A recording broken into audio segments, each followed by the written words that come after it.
اهلا وسهلا اعزائي المشاهدين في هاي الحلقه من برنامجكم الاسبوعي صحتك بالدنيا. مثل ما عودناكم كل حلقه بها مجموعه من النصائح الطبيه العامه الناس تستفاد من عندها، ممكن انه تطبقها في حياتها العمليه في حياتها اليوميه، ممكن انه تخرج عليهم بصحه افضل، ممكن تخرج عليهم بفوائد مضمونة وفوائد ممكن انه تجنبهم من الكثير من الامراض وتفيدهم في العيش بحياة صحية.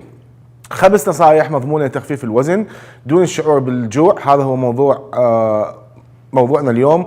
طبعا الطرق تتنوع والنصائح لتخفيض الوزن كثيرة جدا في كل الكتابات وفي كل الكتب وفي كل الانترنت وفي كل الدراسات الطبية، ولكن الجسم يستعيد بدانته بمجرد الرجوع لتناول الطعام بشكل اعتيادي.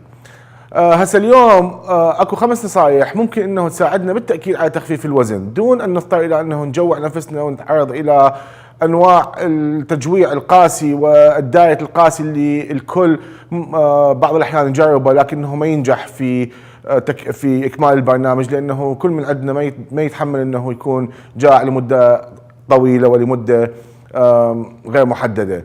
من منا لا يرغب في إنقاص وزنه ويتبع الحميات الغذائية الصارمة ويرهق نفسه بالتمرين للتخلص من الوزن الزائد، لكن هل هو عملي؟ هل هو ممكن أنه نطبقه في كل الأحيان؟ بعض الأحيان ما نقدر، بعض الناس ما تقدر. فأصبحت السمنة بالوقت الحاضر هي ظاهرة خطيرة وتشغل الرأي العام بالعديد من البلدان والدول المتقدمة أيضا. يعني الدول المتقدمة صدقون أو ما صدقون أكثر بها زيادة وزن ومعدلات الأوفر ويت عن الدول النامية ودول العالم الثالث اللي يسموها أو كانت تسمى. فبعض البلدان أمريكا مثلا تتراوح معدلات السمنة إلى 60%، ببعض الأحيان أوفر ويت، مو اللي تكون سمنة، همينة تكون أكثر من 60% أو 60%. المشاكل اللي تنتج عن السمنة والأمراض والمضاعفات والاختلاطات من السكر الثانوي إلى أمراض القلب إلى أمراض المعدة وغيرها حدث ولا حرج. تصرف الولايات المتحدة الأمريكية على سبيل المثال، أنا ما قاعد أحدد البلدان بالضبط، لكنه على سبيل المثال الإحصائيات الموجودة والدقيقة في الولايات المتحدة الأمريكية تصرف على السمنة والبدانة والمضاعفات والاختلاطات الناتجة عن أمراض اللي سببها البدانة ما يقارب ميزانية البنتاغون، وزارة الدفاع الأمريكية، اللي هي أعلى ميزانيات بالعالم واعلى الميزانيات واعلى الصرفيات تصرفها اي مؤسسه عسكريه وحكوميه وتنفيذيه او مدنيه. البنتاغون نعرف الولايات المتحده وكم تصرف على جيوشها وتسليحها ودباباتها وحروبها، تصرف على السمنه معدل ما يصرف بميزانيه البنتاغون. اشكال تخفيف الوزن من اجل الوقايه من مخاطر السمنه على الصحه اللي تسبب في كثير من الحالات المرضيه، مرض المفاصل، مرض القلب، مشاكل بالدورة الدموية، جلطات دماغية، عجز بالقلب وغيرها. تكون هذه البرامج برامج تعتمد على تخفيف الوزن، لكنه اليوم ال5 نصائح اللي راح نقولها راح تكون ممكن انه نسويها بصورة يومية وبصورة دائمية وبصورة سهلة، وهي عادات غذائية أكثر ما هي حقيقة تخفيف وزن عن طريق التجويع. مثلا تناول الطعام ببطء. تحتاج المعدة 20 دقيقة لترسل إشارات للدماغ بالامتلاء. وقت الإفطار قاوم الإحساس بالحاجة للأكل سريعاً. قم بالأكل ببطء لتفادي تشنجات المعدة. أكمل وجبة صغيرة قبل إضافة المزيد. أول شيء المفروض نتعلمه إنه نتناول الطعام ببطء، نمضغه جيد، نتناول الطعام بوقت معقول، لأنه تناول الطعام بسرعة يزيد من الرغبة في الاستمرار بالأكل. ليش؟ الإحساس بالشبع وامتلاء المعدة لا يبدأ إلا بعد حوالي 20 دقيقة من تناول الوجبة. يعني إحنا من نجلس لتناول الطعام، بعد 20 دقيقة من هاي الوجبة تناولها راح يبدي الإنسان يصير عنده إيعاز من المعدة إلى الدماغ، وينطي الدماغ إيعاز ثاني إلى جسم الإنسان التوقف عن تناول الطعام بعد 20 دقيقة من تناول الطعام. إذا قعدنا مثلا طبعا هاي المعلومة مثل ما قلت لكم انه تنتقل هاي المعلومة عن طريق امتلاء المعدة الى الدماغ، والدماغ يرسل معلومة ثانية. فهسه تناول الطعام بصورة سريعة راح يخلينا نتناول كميات كبيرة، ممكن تكون أكثر من الكميات المطلوبة لحاجتنا، ولكنه بعد ما صار الوقت 20 دقيقة حتى توقف المعدة وتعطي إيعاز للدماغ بأنه امتلأت، والدماغ يرجع الإيعاز للإنسان أنه يتوقف عن الطعام. ليش؟ لأن قاعد نتناول الطعام بسرعة.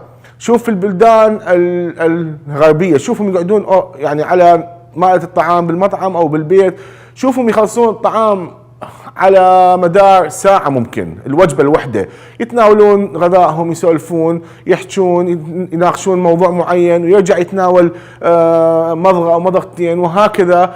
فتشوف ينطي مجال نفسه حتى تتحقق هاي الوقت المطلوب 20 دقيقة بعد إنهاء الوجبة أو بعد ما يتناول الطعام. من يوصل المرحلة إنه المعدة امتلأت، ممكن إنه هو متوقف عن الأكل والمعدة تنطي إيعاز الدماغ بأنه امتلأت وأنا شبعت وخلاص وقف الطعام، فتشوفه على غفلة ترك كل شيء ووقف. هذا السبب وهاي الفائدة في تناول الطعام بصورة بطيئة. لكنه لما تقعد وتخلص الماعون خلال 5 دقائق أو الصحن أو ما في من وجبة أو ما في من غذاء خلال 5 دقائق، راح تحس إنه بعدك ما شبعان، لأنه الإيعاز بعد ما راح من المعدة إلى الدماغ، ما صارت هاي 20 دقيقة. تشوف ناكل بعد وناكل بعد وناكل إلى أن على غفلة حسينا بالامتلاء الزائد أو اوفر ساتوريشن نسميه، شبع الزائد، ونحس معدتنا انتخمت والتخمه وغيرها، وهاي ما يسمى بالتخمه لانه تناولنا اكثر من المطلوب من الاغذيه.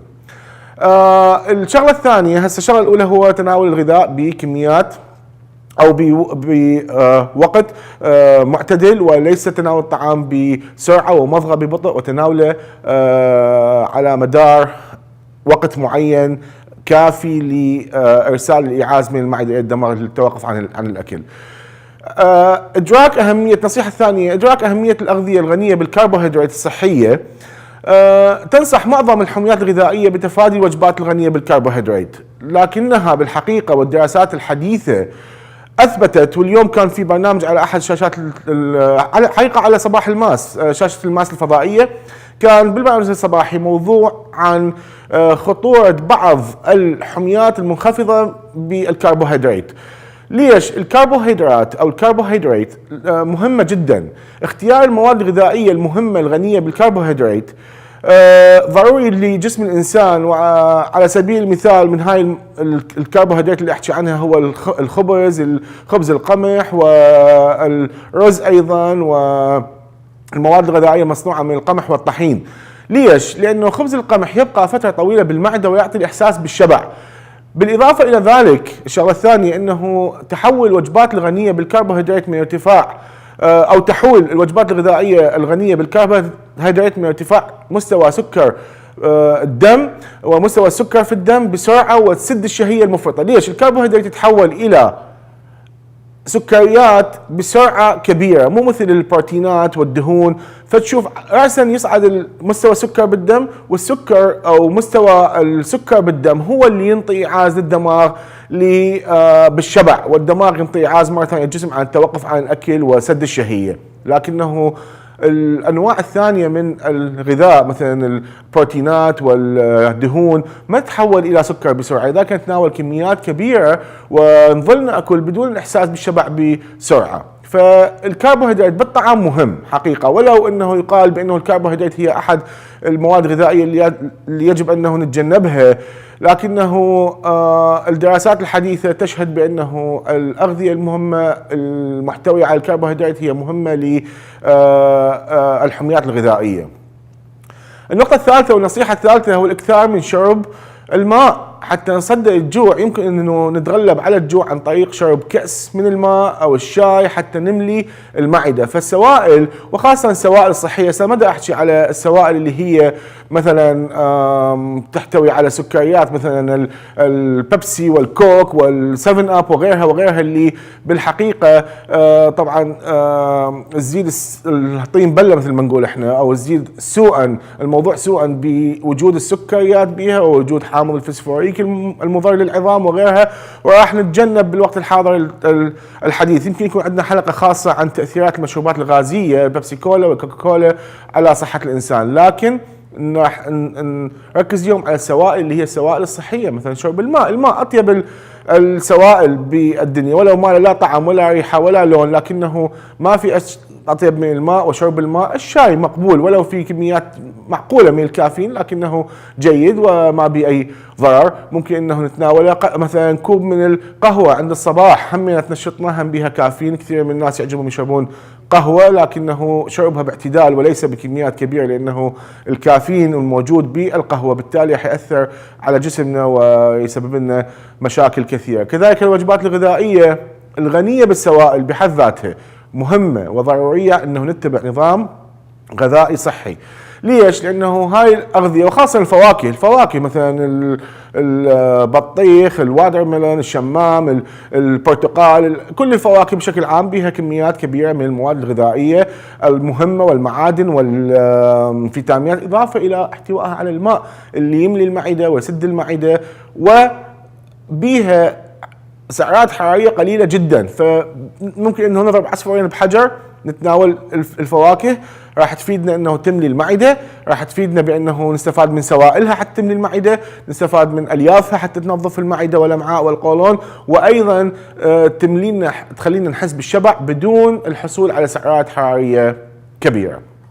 زين، الابتعاد عن الكربوهيدرات الضاره، ارجع مره ثانيه، اللي تحتوي على نسب عاليه من المواد النشويه مثل منتجات الدقيق الابيض والبطاطس والرز، اللي ترفع مستويات السكر بالدم بشكل مفرط، ولا انه ناخذها بكميات كبيره. لكن ارجع واقول الابتعاد عن الكربوهيدرات بكميات كبيره، ولكن ليس الابتعاد عن الكربوهيدرات بكميات بصوره نهائيه من الغذاء. مثل ما قلت لكم الكربوهيدرات، الرز، القمح، الخبز، النشويات، البطاطس، صح تمام الكربوهيدرات تبني وتحول الى سكر، والسكر انه يعني راح يبني ويتحول الى اي شيء ممكن، يتحول الى فات ويتحول الى دهون يتحول، لكن تناولها بكميات كبيرة تؤدي إلى هذا الشيء. لكن تناولها بكميات معقولة وقليلة مع الطعام إلها فوائد أيضا. مثل ما قلت إنه الكربوهيدرات ترفع السكر يعني مباشرة بالدم بعد تناولها، أثناء التناول وأثناء المضغ وأثناء البلع وأثناء امتصاصها، وإحنا بعدنا نتناول الوجبة الغذائية السكر راح يصعد، فمن السكر يصعد راح يعطينا إحساس بالشبع مؤقت. لكنه إذا تناولناها بكميات كبيرة فالسكر راح يزداد أيضا، وراح يتحول إلى كل شيء ممكن إنه يسبب البدانة. Carbs are the major energy source of the body. There are two major types. There are simple carbs, which are found in refined sugars like white sugar, candy, fruit, and milk. Candies are empty calories though. This means that they have lots of energy, lots of calories, but there's no nutrients of any kind. There's no vitamins, no fiber, no minerals. Complex carbohydrates, also called starches, are the bulk of the carbohydrates we tend to eat. Starches break down into simple sugars called glucose. They are found in grain products like bread, crackers, pasta, and rice. Refined grains like white flour and white rice have had nutrients and fiber removed as a result of the refining process. Unrefined grains still contain these vitamins and minerals, as well as phytonutrients and as well as a lot of fiber, which helps your digestive system. A typical diet consists of around 60% carbohydrates, which is about 6 grams per kilogram of body weight. So what exactly does your body do with carbs? When you eat carbs, your body breaks them down into simple sugars, as we mentioned. As the sugar level rises, your body releases a hormone called insulin. Insulin is needed to move sugar from the blood into cells, where the sugar can be used as a source of energy. Glucose causes the highest insulin effect, and as a result of that is the most desirable by athletes. Blood sugar is stored as glycogen in muscles and in the liver. This is the energy source for the body during exercise. Your body will store twice as much glycogen after eating glucose or sucrose as compared to fructose, all of them different types of sugars. For this reason, sports drinks will tend to contain mostly glucose. Bottom line, limit your intake of simple sugar like candy as well as refined carbs. Eat more complex carbohydrates like vegetables, oatmeal, and whole grain wheat bread. This will result in a better source of energy and less likelihood of developing diabetes or weight issues. There are 5 quick tips I'll give you on including carbs in your diet.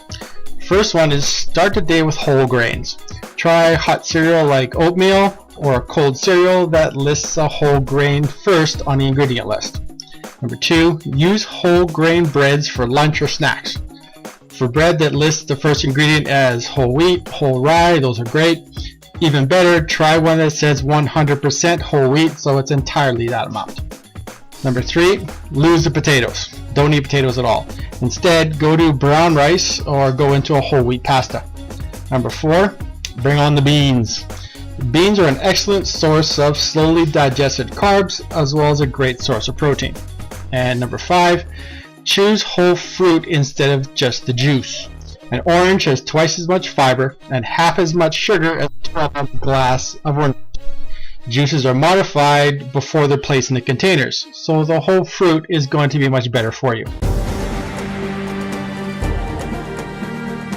النقطة الخامسة والمهمة في هذا الموضوع، موضوع النصائح لتخفيف الوزن، هو موضوع اتباع روتين ونظام في تناول الغذاء. مثلا كثير من الناس يعني يعتقد انه مثلا يقوم الصبح وما ياكل الى حد الظهر وياكل له وجبة واحدة وبعدين يتناول وجبة ثانية بالليل او وقفت كم ساعة وجبة كبيرة وجبتين كبيرة يتناولها اثناء اليوم او على طول اليوم، يتصور بانه هاي حمية غذائية مناسبة.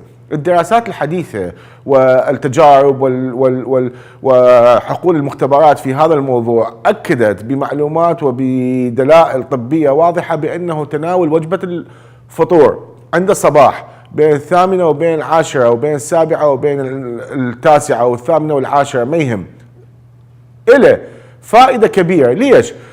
الشحوم في جسمنا ما تحترق وما تنهضم وما تقل من خزينها إذا مو يوجد هناك العملية الميكانيكية والفعاليات الأيضية، فعاليات الأيض. وهاي الفعاليات الأيضية لا تحفز ولا تبدأ بالعمل، والمعادلات الكيميائية لا تبدأ، والمحرقة محرقة الدهون والمعمل اللي يحرق الدهون في جسم الإنسان وعملية الأيض لا تبدأ إلا بتحفيزها بتناول الطعام. حتى الطعام يصعد الانسولين، والانسولين يؤثر على او يبدا كستارتر او كمشغل لهذه العمليه، عمليه الفعاليات الايضيه وحرق الدهون. فتناول وجبه طعام او وجبه فطور مناسبه عند اليوم، وجبه صحيه تتكون من بيضه واحده وتتكون من قليل من الجبن مع قليل من الخبز الابيض او الاسمر، الكربوهيدرات، وشرب عصير معين يحتوي على البوتاسيوم فرضا وعلى معادن اخرى مثل عصير البرتقال او عصير التفاح او اي شيء تحبه او الشاي او القهوه. هاي الكمية الغذائية البسيطة عند الصباح تبدأ بتشغيل المحرك حتى يبدي بحرق الدهون.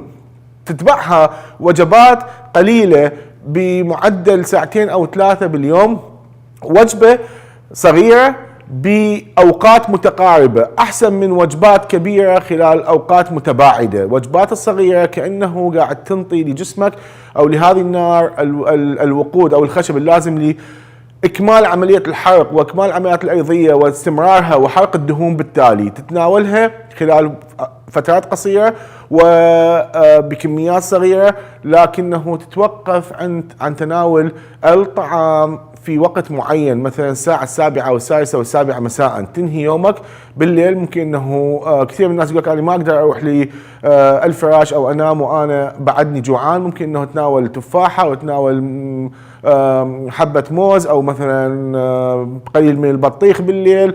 ممكن تناول فواكه لملء المعدة والاحساس بالشبع. طبعا هذا الشيء مهم لانه كثير من الناس يفشلون في تخفيف الوزن بالرغم من تناولهم للوجبات الغذائية الكبيرة، لكنه يتناولوها مرة او مرتين باليوم وبدون تناول الفطور وبدون تناول هاي الوجبات على وقت معين. وايضا اختيار المواد الغذائية المناسبة لك اللي انت تحس انه ترغبها وتاكلها وصحية وتستمتع بيها وتستمتع تستمتع في طهيها، مثلا الخضروات بشكلها وباشكالها. وعموما الخضروات ماكو خضره ممكن انه تقول عليها غير جيده ولا نافعه، سواء الملفوف او البراكلي او الخيار او كل الخضروات هي مفيده. الفواكه مهمه جدا. الفواكه هي لها اساس كبير في تخفيف الوزن، لها فوائد مثل ما قلنا في ملء المعده بالالياف. مثلا التفاح يحتوي من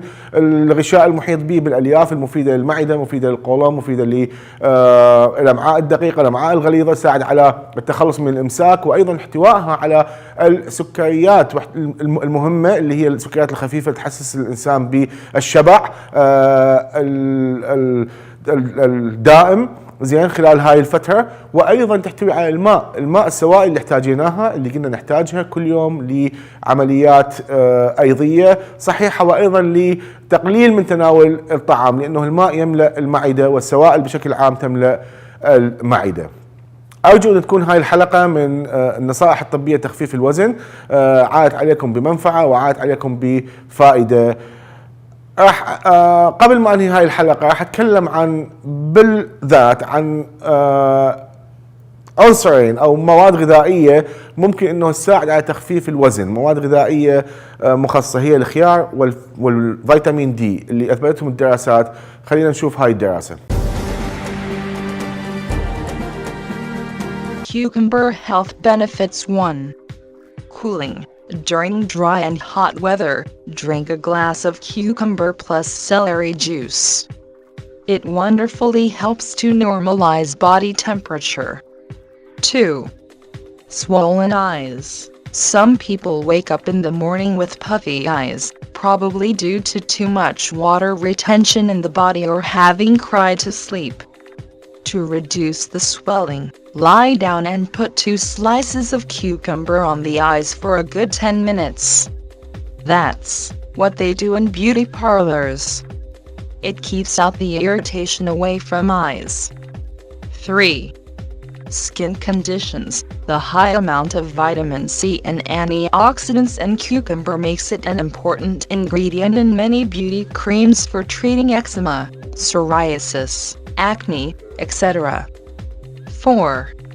Acidity. The alkalinity of the minerals in cucumber juice effectively helps in regulating the body's blood pH, neutralizing acidity. The juice is also soothing for the treatment of gastric and duodenal ulcers. 5. Blood pressure. Like celery, this colorless drink can help regulate blood pressure because of its minerals and traces of sodium. 6. Hair growth. The silicon and sulfur content in cucumber juice makes it especially helpful in promoting hair growth. Drink it mixed with carrot, lettuce or spinach juice. 7. Diuretic. Cucumber juice is diuretic, encouraging waste removal through urination. This also helps in the dissolution of kidney stones. 8. Building connective tissues. The excellent source of silica contributes to the proper construction of connective tissues in our body, as in the bones, muscles, cartilage, ligaments and tendons. 9. Fever. The temperature-regulating properties in cucumber juice makes it a suitable drink when you have a fever. 10. Inflammation. The Chinese think that cucumbers are too cooling and not suitable for people with rheumatism. But we know now that cucumber can help counter uric acids that are causing inflammation in joints. When cucumber is taken, it does its cleaning work at the joints, thus stirring up pain, as it eliminates the uric acid. This means it also helps other inflamed conditions like arthritis, asthma, and gout. 11. Sunburn. When there is a sunburn, make cucumber juice and rub it on the affected area for a cooling and healing effect. 12. Water retention. It supplies the necessary electrolytes and restores hydration of the body cells, thus reducing water retention. ارجع معاكم اعزائي المشاهدين في هذه النصائح الطبيه، ومثل ما وعدتكم راح نحكي عن الماده الغذائيه المهمه او مادتين غذائيه، واحد من عندهم خضار والثانيه فيتامين مهمه لتخفيف الوزن. الخيار يعتبر او الكوكمبر يعتبر من افضل الخضار واكثرها فعاليه للتخفيف من الوزن الزائد والتخلص من الوزن الزائد. يمكن للمرء ايضا حسب ما تقول الدراسه بانه يقرب بنفسه السرعه المناسبه الى تخفيف الوزن، حيث يمكن ان يفقد من كيلوغرام واحد باليوم او كيلوغرام بالاسبوع. حسب ما جاء في موقع بيلدر فراو الالماني انه كل يوم كيلوغرام، لدى الاكثار والتركيز على تناول الخيار مع الوجبات الثلاثه اثناء الحميه يمكن التخلص من كيلوغرام. ولو انا اشوف حقيقه هاي الكميه مبالغ بها، يعني تقريبا باونين ونص باليوم. الكيلوغرام هو 2 باون و.2 باليوم، هاي هذا خساره كبيره وما ينصح بها. لكنه يقال بانه الخيار مهم جدا وفعال ايضا جدا في حرق او المساعده على حرق الخلايا الدهنيه. اما الاسبوع كيلوغرام بالاسبوع، اذا اراد المرء ان تخفيف وزنه ببطء فيمكن ان يركز على احدى وصفات الخيار خلال وجبه الغذاء او العشاء، يعني وجبه واحده باليوم، وهكذا يمكن التخلص خلال اسبوع واحد من كيلوغرام، وهي كميه مناسبه جدا. يعني كل شهر 4 كيلوغرامات، يعني كل 6 اشهر تقريبا 24 كيلوغرام، اللي هي اكثر من المثالي. المواد الفعالة المتوفرة بالخيار واللي أظهرتها الدراسة أنه تساعد على حرق الدهون، ومن أهم هاي المواد هي مثل ما قلنا ما ورد في موقع بيلدر فراو المادة المرة. كلنا نحس بعض الأحيان من ناكل خيار، أكو بعض الخيارات تكون مبالغ بها المرارة وحتى نرميها ما ناكلها، لكنه كل خيار بيفد جزء فد مرارة بسيطة. هاي المادة المرة اللي تنشط الكبد وتحرق الدهون وتساعد الكبد على قيام بالفعاليات الأيضية وحرق الدهون، ويساعد الجسم أيضا على تحويل الكربوهيدرات إلى طاقة بدل من يخزنها كدهون، يحولها إلى طاقة، يحولها إلى أنزيمات مهمة في قتل البكتيريا المضرة وفي تنظيف الأمعاء وفي عمل الأمعاء. الماء أيضا، الماء يعني يشكل نسبة كبيرة من الخيار ومادته، 95% من الخيار هو ماء، فيحتوي أيضا على مواد سائلة اللي هي الماء، والماء أهميته قلناها في تخفيف الوزن. أيضا الخيار يحتوي على مواد مساعدة للهضم وعملية الأيض، ويفضل أن يكون الخيار مثل ما الكل يعرف، ومثل كل مادة غذائية وكل خضرة تكون طازجة ويكون صغير، مو الخيار الكبير. الخيار الصغير بفوائد كثيرة، وخاصة الخيار اللي هو ينمو طبيعيا بدون هرمونات وبدون تكبير بالحجم عن طريق الحقن والأدوية وغيرها اللي قاعد نشوفها هسه بالمواد الغذائية اللي هي مبالغ في حجمها وفي حتى طعمها يتغير. تخزينه الوحدة بعيد عن الطماطم، لأنه تطلق غاز الأثيلين اللي هو تخليه ينضج، اللي هو يفسد الخيار بالحقيقة بسرعة، ويجب أكل الخيار مع قشرة. هاي فشي مهم جدا، لأنه المادة المرة اللي حكينا عليها موجودة تحت القشر، وأيضا المواد المفيدة اللي تساعد على حرق الدهون وتنشيط الكبد وأيضا حرق الكربوهيدرات موجودة في المادة الخضراء وفي تحت المادة الخضراء. ممارسة خاطئة، كثير من الناس يقشرون المواد الغذائية، من ضمنها الخيار، من ضمنها التفاح، من ضمنها كثير من المواد اللي يمكن ناكلها مع قشرها اللي هو مفيد جدا، لكن تقوم الناس بتقشيره واكل اللبة اللي تخلي الفائدة الحقيقية لهاي المادة الغذائية شبه معدومه. ما اقول معدومه لكن شبه معدومه. في البلدان الغربيه حتى البطاطا ياكلوها مع القشر، لانه شافوا فوائد كثيره في قشر البطاطا من الالياف ومن المواد الاخرى يساعد على الهضم، وكثير من المواد. يغسلوها بشكل جيد ويقومون بتقطيعها الى يسموها وجز، ويقلوها هي والخضار او هي والقشر، او بالحقيقه بعض الاحيان حتى مو بس يقلوها، حتى يسلقوها، حتى يخلوها بيكت بوتيتو، كلها هي والقشر مالها، لأنه فوائدها مع قشرها.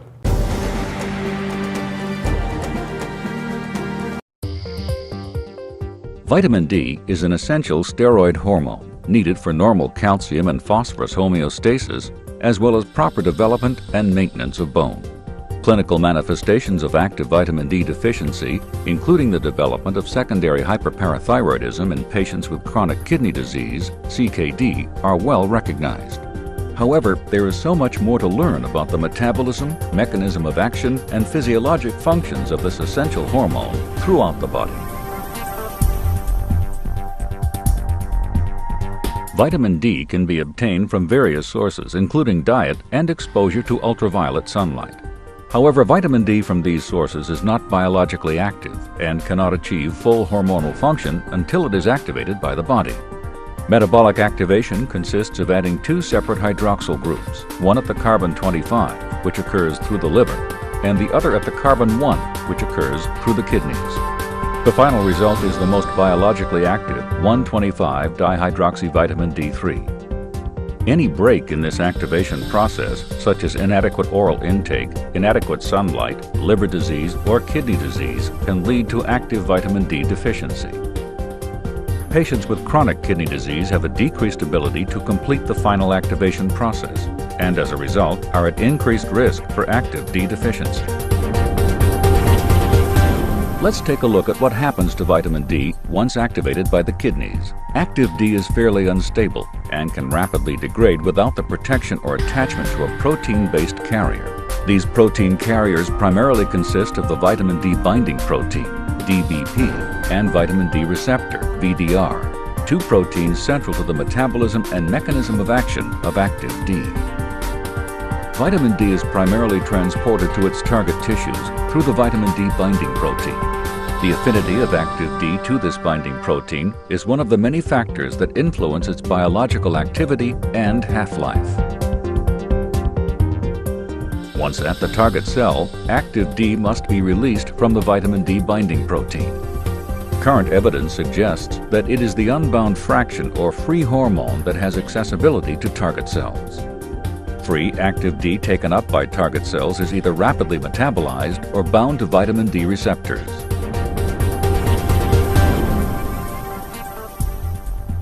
Upon binding with active D, the vitamin D receptor undergoes conformational changes that allow it to interact with several other transcriptional factors within the nucleus.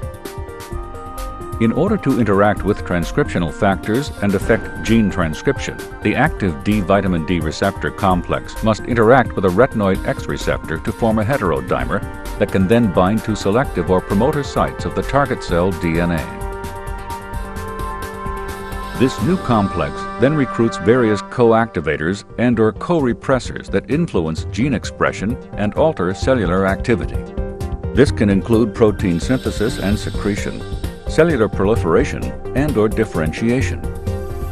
What determines the overall cellular response is the cell type and location, the number or availability of vitamin D receptors, and the affinity of active D to these receptors. Vitamin D receptors are located in various target organs and cells throughout the body.